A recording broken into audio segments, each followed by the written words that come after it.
শুভ বিকেল বন্ধুরা, আশা করছি তোমরা সবাই ভালো আছো। আমরা কিন্তু ভালোই আছি।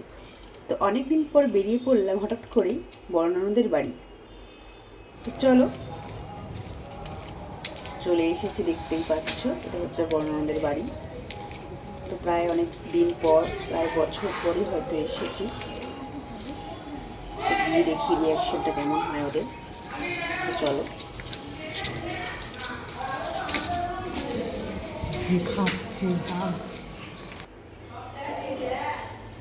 টুকির অন্ধকার, সবাই ভেতরে ছিল। তো আমাদেরকে দেখে ওরা একদম শকড হয়ে গেছে যে দিদির ভাইকে এত এই অবস্থা আর কি যেতে দেখে ভীষণ পরিমাণে শকড হয়ে গেছে। ভাবতেই পারিনি যে আমরা এখানে পৌঁছে যাবো আর কি। ভীষণ অবাক হয়ে গেছে দেখে, মানে খুব আনন্দ হয়েছে আর কি যে ভাই এরকম হওয়ার পরে, প্রায় একটু সুস্থ হওয়ার পরেই ওদের দিদিবাড়িতে বেড়াতে গেছি। সেই হিসেবে খুব ভীষণ খুশি হয়েছে সবাই। তো গিয়ে দেখছি ওখানে ছোটো ননদও ছিল। তো সবাই মিলে বেশ আনন্দই হবে আর কি।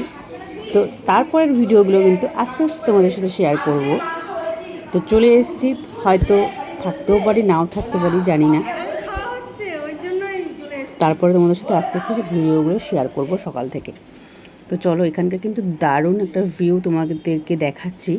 ভীষণ সুন্দর, দেখো বিকেলবেলাটা ঘরের সামনেটা এত ভালো লাগছে দেখতে, দারুণ লাগছে। তো তারপরে কিন্তু লোভ সামলাতে পারলাম না, সোজা চলে গেলাম ছাদে। মানে ছাদে গিয়ে একদম এত সুন্দর শ্যুট করে নিয়েছি। দেখো কি সুন্দর ভিউ। তো দারুণ কাটলো সন্ধেটা। আজকের মতন টাটা, আবার দেখা হবে পরের ভিডিওয়ে। তো সকালবেলা খুব তাড়াতাড়ি আসছি অবশ্যই।